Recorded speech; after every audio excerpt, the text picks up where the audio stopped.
Welcome, critters. I'm Claire Jones, your devoted host of the Sacred Reading CR podcast, where we discuss and examine Critical Role episodes, plot lines, characters, and players through the lens of sacred reading practices. This particular episode is about Campaign 1, Episode 43, Part 2, I think. And joining me today is Petall. Hello.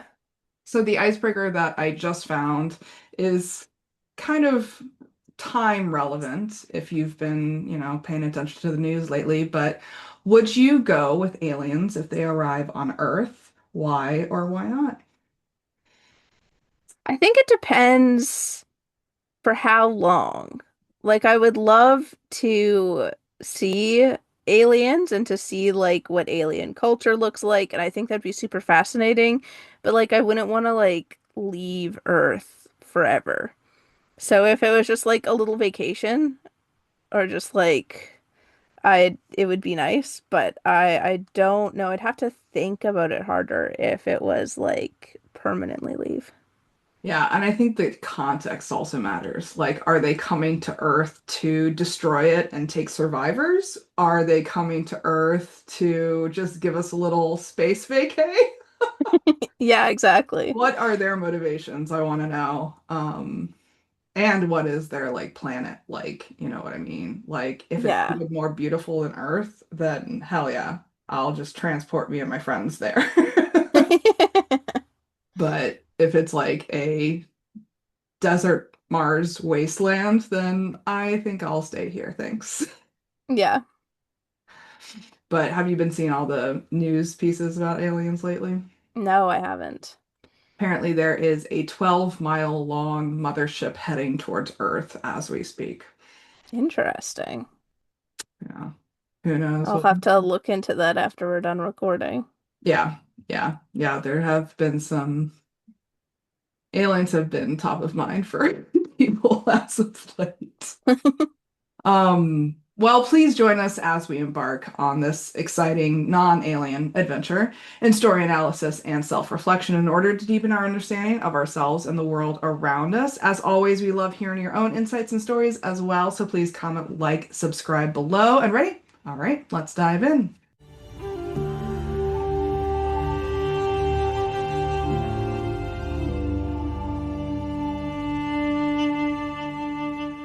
As we open this podcast episode, take it away, Petal.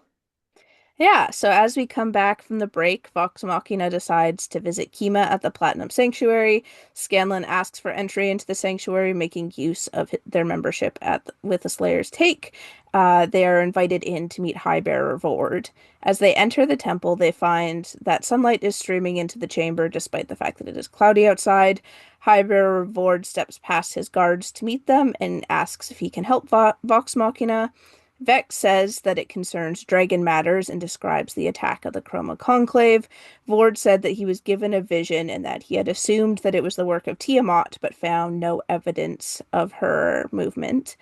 Vex asks if they would help fight the Conclave. Vord says that Vasselheim has stood as long as it has because they have stayed put and held strong, and that leaving would weaken the city against their enemies. Keyleth reminds him that the dragons could attack Vasselheim eventually, and Vord says that the city would be able to fight them off due to the protection of Bahamut. Uh, Vord says that they may be able to offer a single champion to aid Vox Machina. Scanlan asks who this champion is, and Vord introduces Platinum Knight Udyr. Udyr is immediately thrown off of his feet by Kima, who says that she will go instead.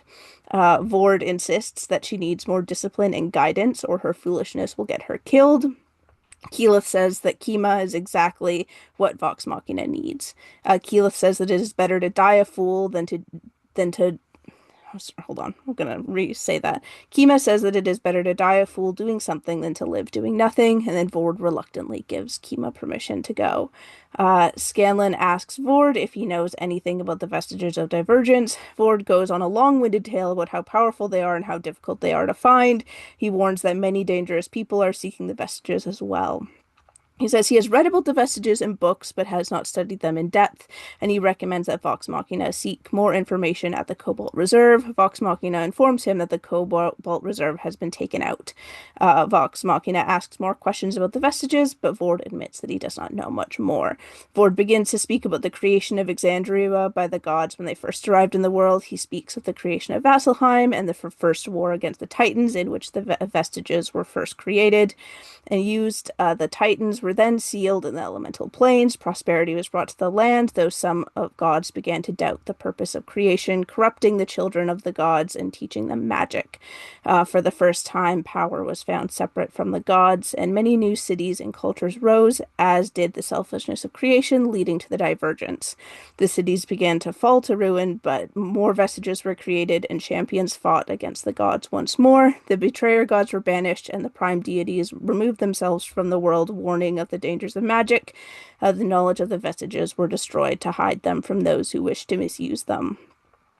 They begin to speak more of the threat of the Chroma Conclave, and Vex asks why they would follow Thordak when chromatic dragons usually avoid alliances. Vord theorizes that the power and ancient nature of Thordak draws the others in. Keyleth suggests that he may have also offered them gold and powerful items. Keyleth asks if the Chroma Conclave are a sign of the start of the Fourth Age. Vord says that if it is, he will do everything he can to preserve Vasselheim as the only link Exandria has to the past. He claims that if Vasselheim falls, all will be lost. Zara challenges him on this, pointing out that he may be sacrificing everything else on Exandria. Vord says that civilization can spring anew from Vasselheim and that the rest of the world is selfish and greedy and play too much into dark powers. Only Vasselheim is devout enough to lead people into a new age. Kima then at this point gets sick of hearing Vord speak and asks if they can leave now. Vox Machina asks about transportation. He recommends taking the Skyport if they do not have the ability to teleport themselves. He voices disdain for Vox Machina's capabilities in defeating the dragons if they cannot perform any teleportation magic. Kima leads Vox Machina outside and gives everyone hugs, save for Zara and Kasha, who she is meeting for the first time. Kima asks what is going on, and Vox Machina describes the destruction caused by the Chroma Conclave. Kima asks if Ali is all right. Vox Machina says they saw her recently and that she is going to check out Westrun. Vox Machina discuss their next moves, deciding where to go next. They start by going to the Trial Forge. On the way, Keyleth talks to Cash, wondering if he knew Kima before now. Cash says that he does not, and that she does not seem to like him. He says that he is not comfortable around people. Cash then apologizes for kissing Keyleth, saying that he should not have stolen it. Keyleth says that he does not need to apologize. It is then that Vox Machina arrives at the Trial Forge. Grog is immediate loud entrance as the Dawn Marshals welcome him with a bow. He begins greeting everybody with bidet, and then he goes to meet with Earthbreaker Groon. Groon asks how Vox Machina expects him to assist now that they are faced with trouble. He says he warned Grog about being drawn into darkness and that this will be a test, that knowledge is earned, not given. He asks where Grog finds his strength, and Groon attacks Grog, knocking the breath out of him and knocking him over. He asks again where Grog finds his strength. Grog responds that his strength comes from his anger.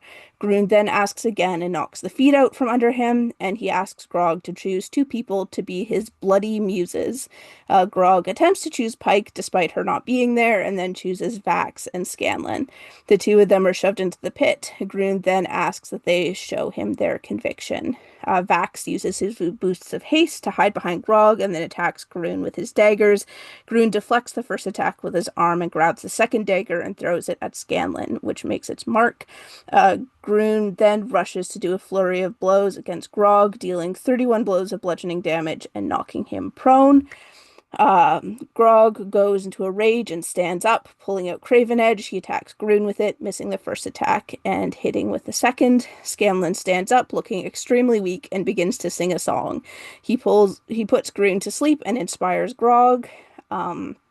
As Vax's turn comes around again, Scanlan and Grog urge him to kill Groon.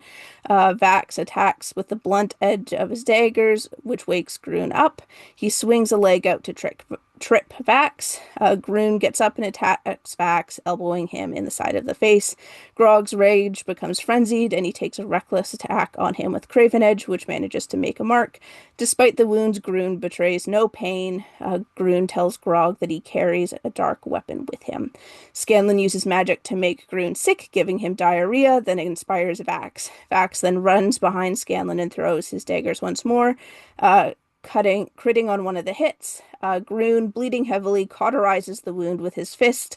Vax succeeds on a con saving throw, stopping his insides from being torn apart.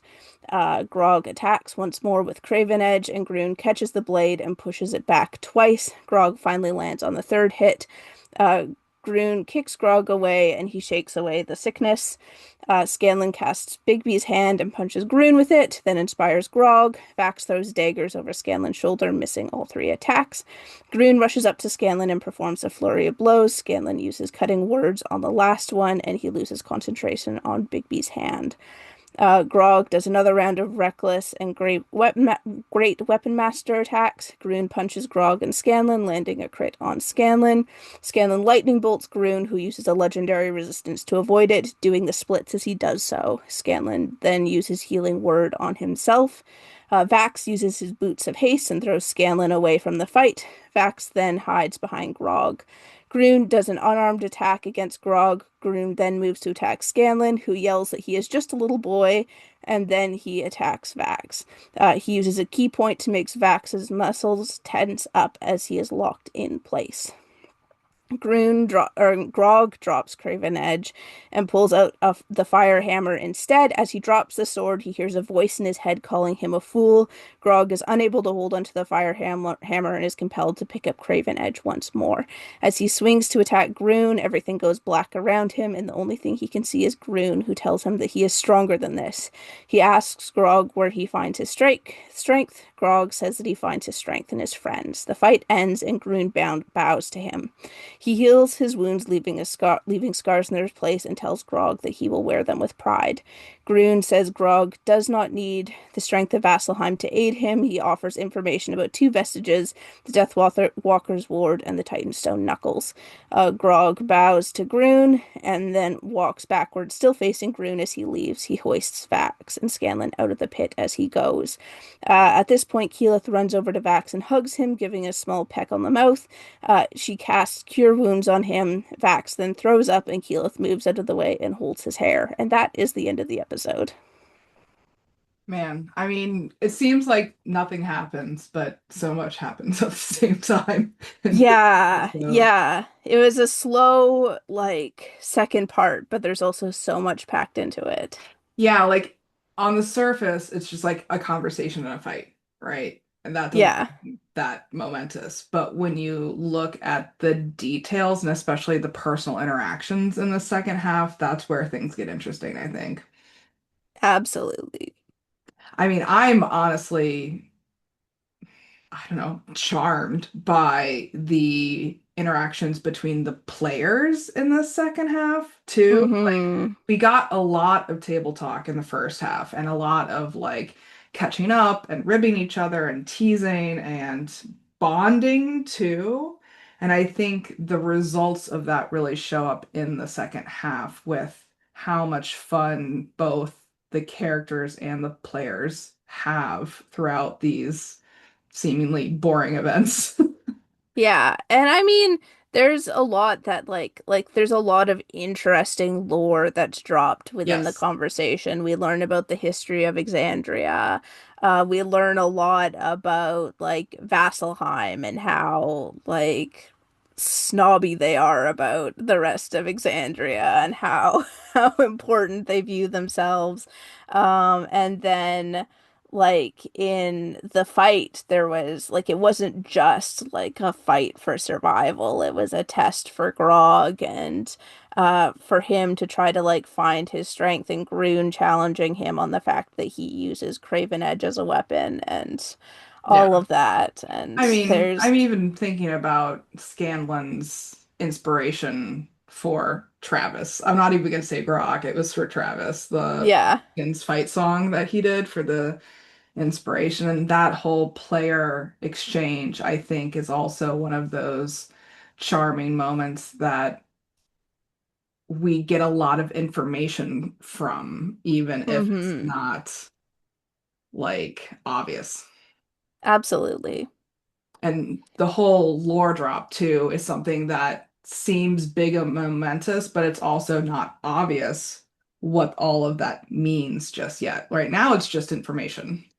Yeah, like I remember the first time that I watched this episode, I didn't know much about like the history of Exandria, and I don't even remember hearing it, but then hearing it again now that we've had like Calamity and the Divergent series and all of that. It's just like, oh, I know what's happening, and I know some of the things that like fill the gaps and some Yeah. of the details. And it's interesting to hear it as this grand story Yeah. when I've seen some of these things play out or in Yeah. within like corners of these these historic moments. I mean, it's the difference between like hearing a history lecture in class and like taking a time travel machine back to the events that actually happened, you know? Exactly. Like this is the boring history lecture version. Exactly. But and I forget that this happens every time I watch this episode too. Like this episode isn't really, it doesn't stick out to me in my memories as an episode that I put too much weight into, but at the same time, it's setting the stage for so much. Yeah, it's interesting because this is one of the episodes. Like, there's a lot of episodes where when I've gone back and rewatched them for this podcast, that I like don't remember a whole lot of from the first time around. But this one I do remember, Hmm. particularly because of I just remember being so annoyed at how Vord was ready to like let the rest of Exandria fall and isn't gonna help just because he wants to preserve this one city. And Oh, it's just that annoyance that I remember. Like even the like that's fight with hilarious. Groon and stuff, I mostly remember from the animated series more so than like my previous watch of this. But that annoyance, That's I so funny. remember that annoyance. That's funny that Vord annoys you, but like the clasp doesn't. Because they both reject most of what Vox Machina is offering in their plea Yeah. I for. think for the clasp though, it's like they're like yes, they're like a big organization, but they're kind of like they're underground, they're doing their own Mm, things. They're like criminals. I they don't have like expect them public to be more like responsibility. selfishly motivated. And like yes, I do expect like religious organizations to be selfishly motivated as well, but this is like a position of power and somebody Mm, you should be able to go to for mm, help. mm. And like, I think that's where that difference lies. Like, yes, it's annoying that the clasp doesn't help, but it makes sense that they'd be motivated by Yeah. whatever benefits them the most. And yes, that's true for religious organizations as well, but like even just being in such like a if not out of like the heart and concern for the other people of Exandria, who Ford seems to think is evil to the core and like worthy of being saved. I think that like even just for like the optics of it, like the clasp, nobody really knows what's Yeah. going on, but like Yeah. everybody can see that Vasselheim is not helping when the rest of the world is like being destroyed by dragons. I mean, we are seeing a great broad swath of moral codes in the way that people are responding to this crisis. Like, we're Yeah. seeing that just alone in the group by itself, but then we're also seeing it externally in everyone that the group tries to go to for collaboration. And they are getting a mixture of results. And I almost feel too, like we were talking a lot about the alignments and how they affected each of the individuals, like group members' reactions to the dragon attack. But I think some of them may be also shifting their approach to their alignments in response to the dragon attack, or at least Mm-hmm. particularly in response to other people's responses to the dragon attack. Like I'm Yeah, seeing that in absolutely. Grog. I'm seeing that in kind of like Vex too. Yeah. I mean, Yeah. there's people who are sticking strong, like Marisha, Keyleth is sticking strong. Percy, I think, is sticking strong to his, but he was neutral to begin with. Hmm.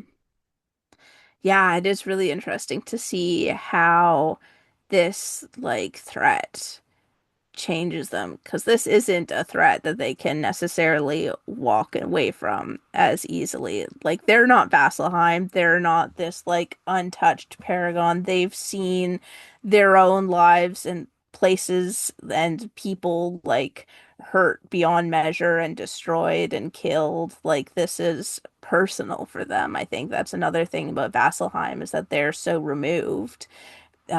It's kind of like, I know this is kind of like jumping ahead to some of our later questions, but it's kind of like how a lot of like more privileged countries will like watch the suffering of countries that are really Yeah. struggling and say, "Oh, that's so sad," but not do anything about it because they're okay. Yeah.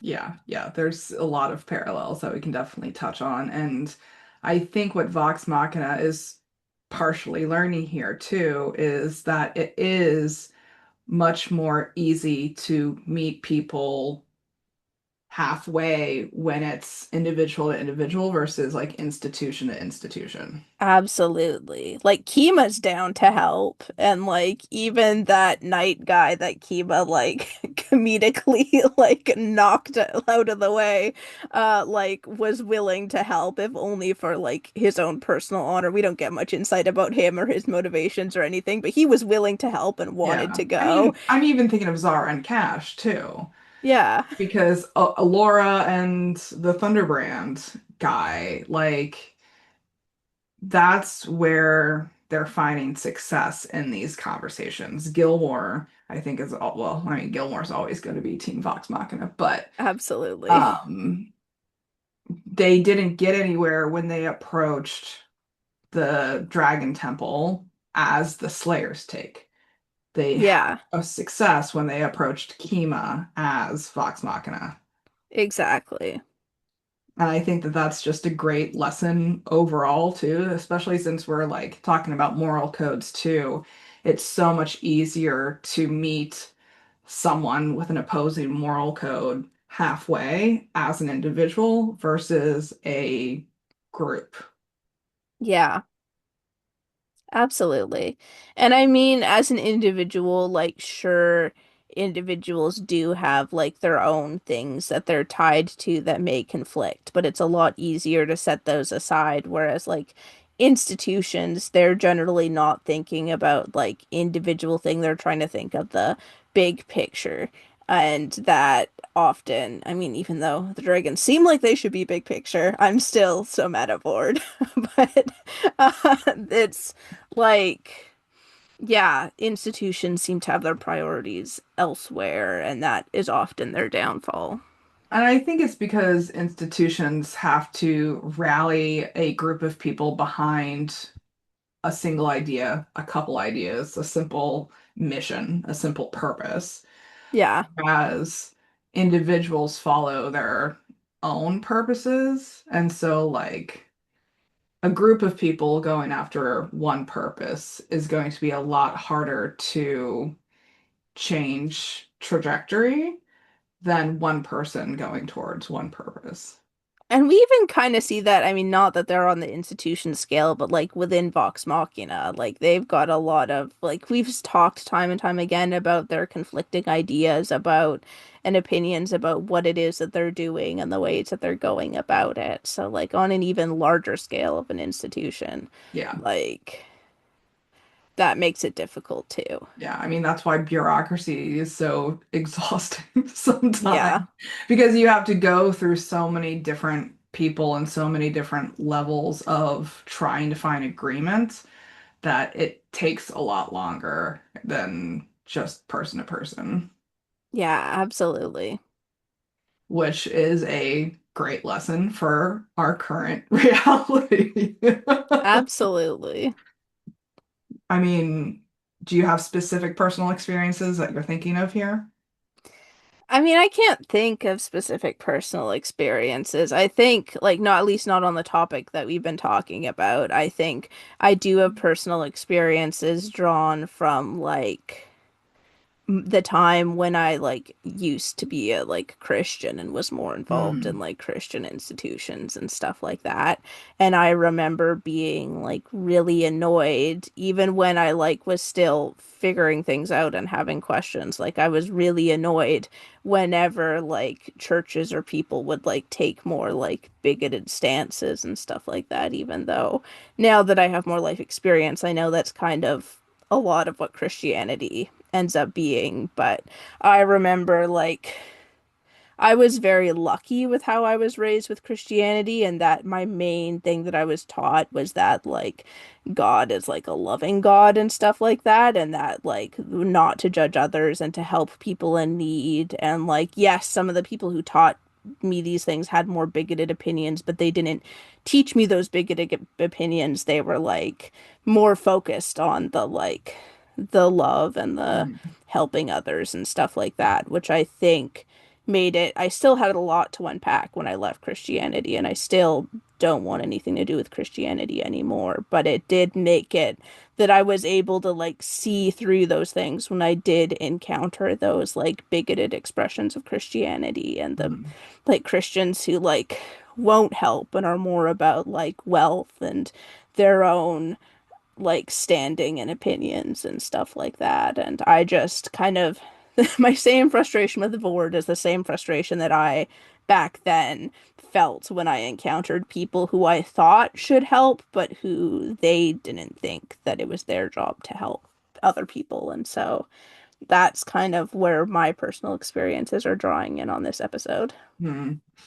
Yeah, I mean, I've been thinking a lot lately about community building and community engagement just because I've been so involved with the Mutual Aid Resource Network so far this year. And I've been trying to find the balance between like how to direct the hodgepodge group of people I've gathered together as a de facto leader without imposing too much of my will unnecessarily upon the people too. And it's been a very fine balance to be like, all right, I do want everyone to be self-directive, and can we be self-directed towards a common aim? Which is Yeah.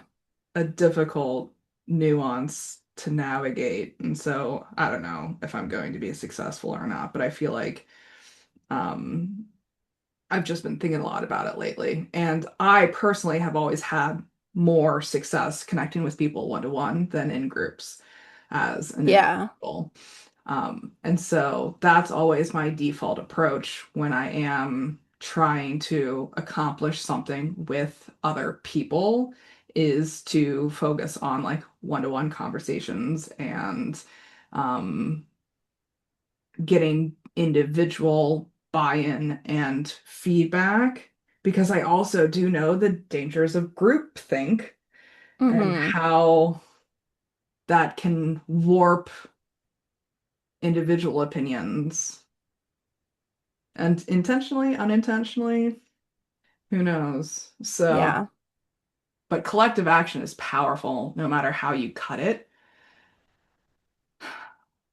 But how, like, with great power comes great responsibility. Yeah, absolutely. Like if Vox Machina were capable of taking this whole religion, essentially, and directing it toward their aims, Yeah. is that ultimately a good thing? I mean, It's a it's good question. It'd be useful, more like probably more of a chance of more people surviving, but like the institution as a whole would kind of might make things worse in their own ways if they try to like, and are the methods that you use to compel people to do something worth the end results? hmm. Like if you compel them to do something out of guilt or shame, for example, but you get a good result, does that make the methods acceptable? Yeah, it's a good question because I don't know, it's complex. Yeah. So like, I you don't think know, there's an easy answer yeah, and because I don't it, think Vox Machina is necessarily trying to do this out of guilt and no. shame, right? They're trying to call people to step up to protect, right? Mm-hmm. But I do think they also skirt that line of guilt tripping people, Mm-hmm. especially I think in the way that Keyleth approaches it. Yeah. Yeah, interesting questions. But again, we're talking about, the fate of the world too. So does the immensity of the Exactly. context also justify the means? Yeah. I don't think I have any answers. I've been thinking about this a lot when it comes to our current political situation too, and like how the Dems can knock sense into the pubs, Mm. and like what methods we do to do that. And I'm like, but this feels icky, guys. I'm like, I know we're doing it out of good intentions often, Mm-hmm. but the methods are sometimes icky. And I guess like it's interesting because sometimes guilt can be a tool that causes actual change, but Hmm. if you're using guilt, like it's no guarantee that like it actually makes any like reasonable change for that person in terms of their own opinions and their actions going forward. You might get the result that you want in that moment, but like further on, are they still gonna like hold all the same opinions and do all the same things that they've done before because they haven't actually changed their mind? And I mean, like, but then again, sometimes the guilt is the trigger for people to make that change. And so it's complex. I mean, I do a lot of things out of spite. That is definitely one of my motivating drivers in at least a good portion of my life so far. I think I'm learning to leave the spite be these Hmm. days. But, you know, is that a good thing too? I don't know. Yeah, I don't know either. Because I've accomplished a lot of good stuff out of spite. I think a lot of the times, like, yes, there is like good things and bad things and good like outlooks and like bad outlooks, good methods, bad methods, all those sorts of things. But I think like I don't think the world is as easily split into like this is 100% correct and this is 100% wrong. I think a lot of people get caught up in trying to like find a like black and white answer where something is like what's the like what is right and what is wrong. I think the majority of things in life kind of exist in like the world of gray, where there, it's a mix of good and bad, and it's not necessarily one wholly one thing the or the other. Yeah, yeah. That's why I think I'm more comfortable with phrasing it as it makes me feel icky. Yeah. More so than it's bad because I that icky I think is a lot more specific of Yeah. like personally that makes me feel icky. It may Hmm. not for other people, but there is a Hmm. bit of an ick factor there. Yeah. Well, what are we being called to do? Yeah, it's a good question. I think I'm gonna think a lot more about like I mean like I live in Canada. I obviously there's everywhere has its own issues, but things aren't as dire as they are in the States right now. But I think I'm gonna think a lot more about kind of like I don't know, what I'm doing in my own life.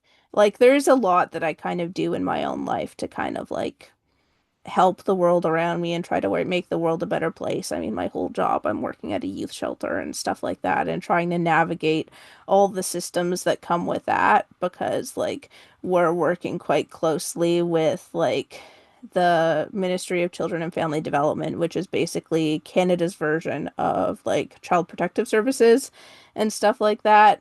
Um, and so, like, we aren't those systems, but we're working, trying to navigate a lot of those systems to get youth the help that they need.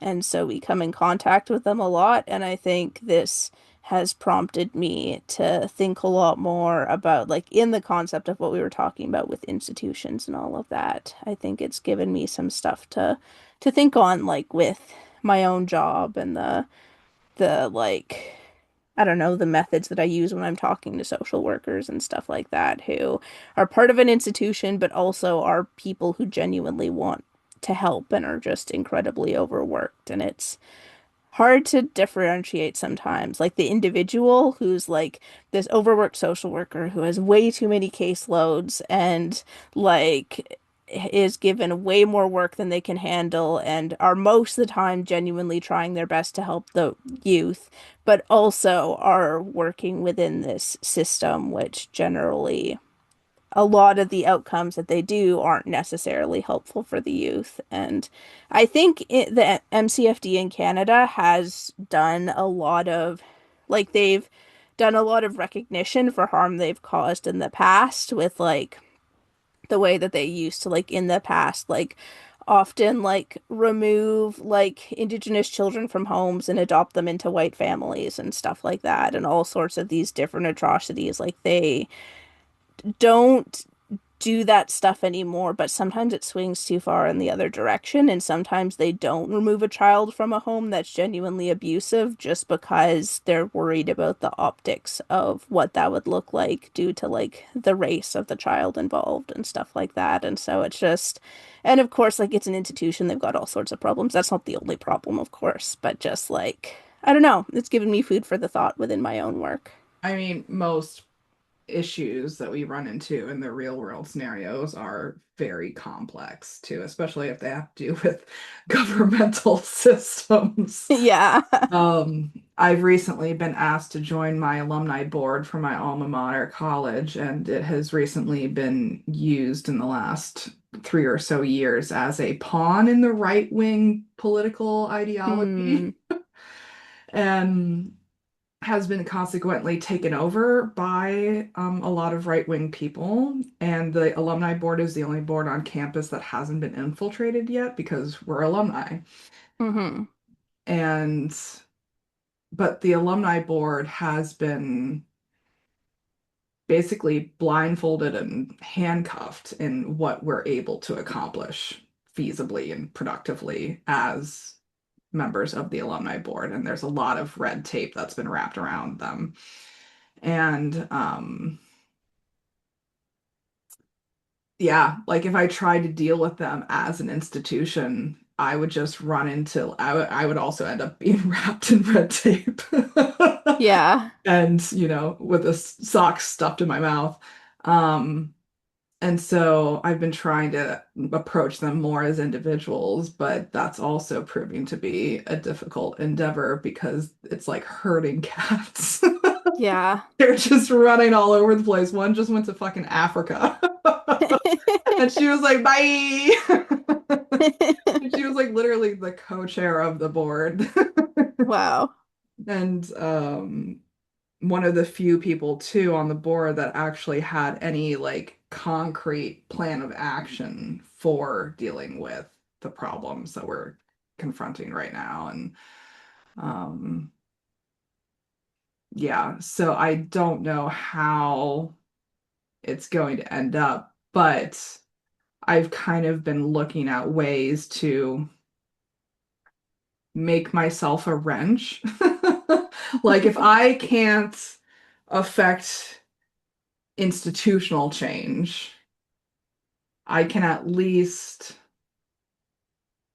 start a whisper campaign. Yeah. Or like something to that effect of just be a very Hmm. squeaky wheel that doesn't shut up. Yeah. I'm very good at that. Because I can hold a grudge for very long. Yeah, we've And I talked come about that, with I believe. receipts. So I think it's also just like acknowledging my strengths as I go into these situations too, and being like, all right, what skills can I bring to the table, even if it's motivated by spite skills? Hmm. Yeah. We all do what we can, right? Hmm. Absolutely. Yeah, I'm very good at being a squeaky wheel. Damn the man. Save the empire. Yeah. Well, anything you want to add before we wrap up? I don't think so. I think I'm good. I didn't think it would get this deep today, honestly. This always happens. We start off an episode and then we end up talking about like deep political topics and like real world systems I that went into are, this having no idea what I was going to talk about, but apparently we're talking about do the means justify the ends? Does the end justify the means? I yeah, I feel like I'm now more surprised when these episodes end up on more like lighthearted, not as deep topics. I feel like I've come to expect this. Yeah, yeah. Well, therapy's important, guys. Um, This is powerful stuff that we're talking about here. An audience, we definitely encourage you to share your own thoughts and feelings and therapeutic insights with us as well. We'd love to know how episodes like these have impacted you in your own lives. Special thanks to Petall for joining me. It's been a pleasure. Yeah, thanks for having me. So next time we'll be discussing Campaign 1, Episode 44, Part 1, and joining me will be Atlas, so I'm excited for that. As always, I'm looking for more co-hosts and guests, so if you want to come on and nerd out, just hit me up.